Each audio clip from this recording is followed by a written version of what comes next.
Welcome back to JRN 3365, where we're talking about lighting. So we've talked about how light works with cameras. We've talked about the different types of lighting fixtures that come into play. Now I want to talk about different ways that we can control light and shadow and use it to our advantage when we need to set up something for an interview or production or to light a studio or something along those lines. Now, when we're dealing with lights, we're dealing with either a hard light or a soft light. Now, hard light comes when you're looking directly at the light surface. So things like the direct sunlight or a direct light bulb are going to give you a very hard light. And these are going to create also what's called a hard shadow. So if you ever look at the ground and you see a perfect example of your shadow, or if your shadow is a perfect example of what your body looks like, then you have a very hard light. The other side is what's known as a soft light. This is usually indirect light that is bounced off of another surface or it's filtered in some way that you're not seeing the direct light. Now with shadows, they're going to give you a more softer light. So anything, if you look at your shadow on the ground and it's not a definite shape or pattern, but more of a just a dark blur, then you have soft light. And this is going to come from things possibly being indoors. In this case, I've got a soft light on my face because it's just what's reflecting off of what's in front of me. Soft light could also come in from things like clouds on a cloudy day. Fluorescent lights in most classrooms are going to kind of give you a soft light. Now, when you're looking at hard versus soft light to see what's going on, here's an example of a soft light. I can still see some definition in her face, but this is blending together, so I don't see any really hard lines. So there's no hard shadows. It's going to give me kind of an even look, even though I can see one side of her head is brighter than the other. There's no division of light and source.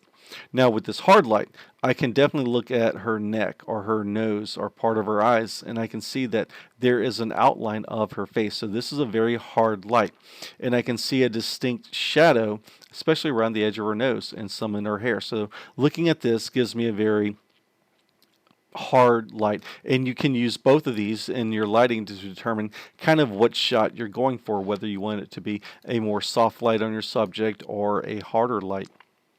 So this is an example of a hard light. It's coming from one light source and it's hitting her directly in the front of her face. I can look at her nose and see, and along her neckline I can see her shadow.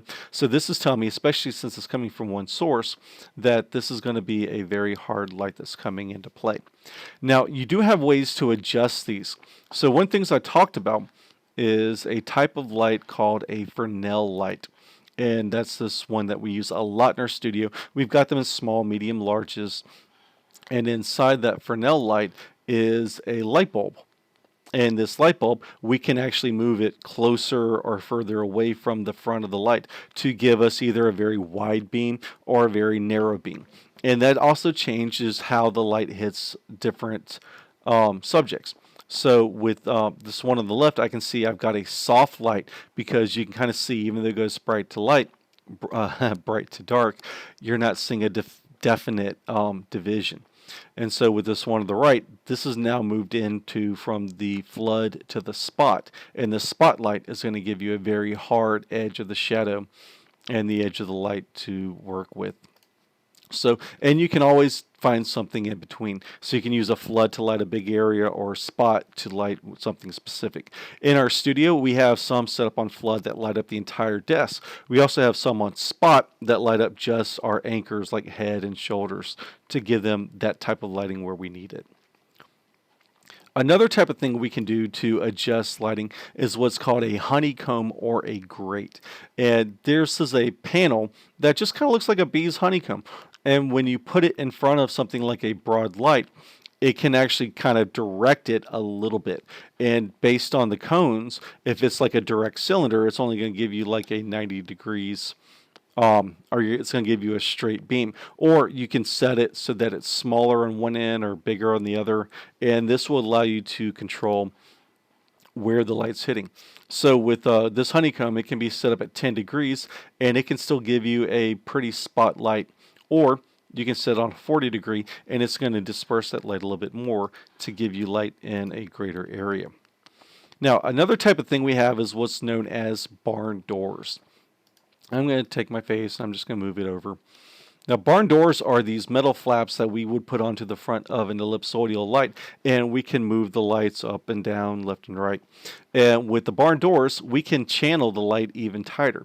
So I can squeeze the two lights together to get a very narrow beam along the top and bottom. Or if I move the top and bottom flaps down, then that's going to give me like another sliver going the other direction. Or if we just open everything up, there you go. You've got a full light coming in. And again, with that, you could even tweak it a little bit between flood and spotlight. Another type of technology they use is what are known as flags. Flags are these just giant boards that can block light. So in the case of this model, he actually has this flag next to this light, and this light is lighting up her backside and her hair and her shoulders. But the flag is keeping the light from hitting the wall behind her. So with this, she can be extremely well lit without the background getting super bright. So he can have like a gray background and still have his subject looking very good and very well lit without having to worry about the overlapping of the light. Now, another type of thing we can do is we can diffuse light through what's known as a scrim. So one of the problems I said if you're outdoors is that it may get bright and the clouds may come into play and you may have to constantly fight sunlight and cloudiness. You can also kind of help that. In this case, this guy's standing basically under a giant fabric or sheet that's going to take that light and it's going to wind up dispersing it. So a scrim can come in a lot of different shapes, sizes, patterns, thickness, and so they can use that to basically take a hard light and turn it into a soft light. So here in the bottom right corner, I can see that I have a light set up that has a very hard light, but when I take a scrim and I move it right in front of the instrument, you can see that it kind of diffused the light a little bit, and I'm going to go back for a sec. Can I go previous? Yeah. So it'll kind of go in and you'll go from that. And it's also going to move the light out a little bit as it does the diffusion. So you can even use scrim to definitely help you adjust a hard light into a soft light. So they're using this to go from like daylight into a softer daylight. Another thing you can do is you can grab white or reflective surface to change the direction of light. So in this case, we have a person standing here, and I can see the front of her body is very dark as opposed to her shoulders. So that means the sun is behind him.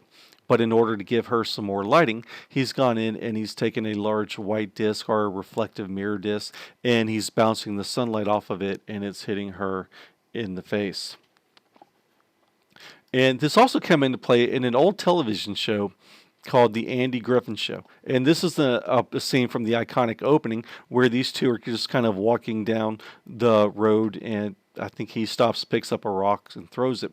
But when they originally set it up, without the graphics, as you can see, they're both walking down, and they've got some pretty good light coming in on both sides. And as we step back and look, you can actually see that they have light coming in and hitting them. I'm going to go back for a second if it'll let me. That doesn't show you really well, so I'll go back to the original. You can see on their shadow, they're very definitive shadows, so this is a very hard light. And so that tells me the sun is coming from the right side of the screen and hitting them on their left. So they were able to use these reflectors to give them a well-lit look on both sides. Now, the last thing we have is what's known as a diffuser. And a diffuser works a lot like a scrim in that it can take a hard light and soften it into a softer light. And so scrims tend to be the material that's inside, and a diffuser can be an entire mechanism used to spread out the light and make it not quite as hard. Now, another way that we can control lights is we can change their color. So whites aren't just stuck in the 32 or the 56K, which is going to be like that yellowish and that daylight whitish blue. We can go in and control it. Now, one of the original ways that they did with the incandescent light bulb were these clear plastic sheets known as gels, and they were made up of a type of gelatin that were very heat resistant. And they would take this gel, slide it inside an instrument, and just like that, you could change the color of the instrument. And there were as many colored gels as there are colors of paint at a hardware store. So you could get them in blue, light blue, dark blue, green, any color you wanted, and you could even combine gels to give you a specific color or look. And so in this one, we've got gels going in orange, green, blue, yellow, red, amber, wide variety. Now with LEDs, we've been able to take all of those and combine them into an app. So you can now, or a better light board, you can even go into your light board or an app and you can change the color of the of the LEDs coming out of the instrument just by moving your finger.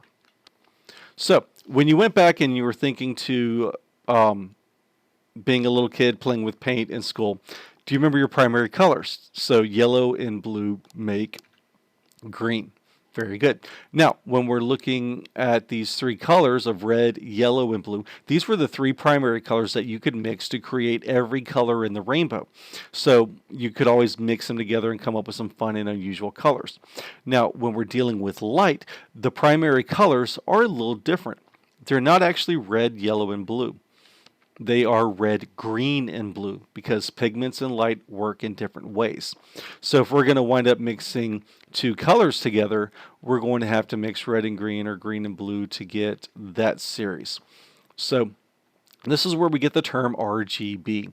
In this case, when I mix red and green, I get yellow. Or if I mix red and blue, I get magenta, or blue and green give me cyan. So this is where you get a color sequence called CMY. And then K is the black level. So when you're dealing with different types of colors, you can either be the CMYK, which tends to be print, or the RGB, which is more for lighting and television. Now, one of the things I talked about earlier with the ellipsoidal light is that you could put a little disc in there that was cut out and had patterns. And this disc could have holes in it to create shapes. And these were called gobos, also known as cookies. So in this shot, I've got various gobos that are creating spirals, clockworks, different things that are projected on the back to create this really cool lighting effect. And all this is because this disc that had a pattern in it, if it's a spiral, the logo for a company, they could shine light through it and project that logo or that image onto a background. So here's a piece of trivia for you to think about. What is the most popular gobo that's been used in Hollywood to date? Let you think about it while I get some water.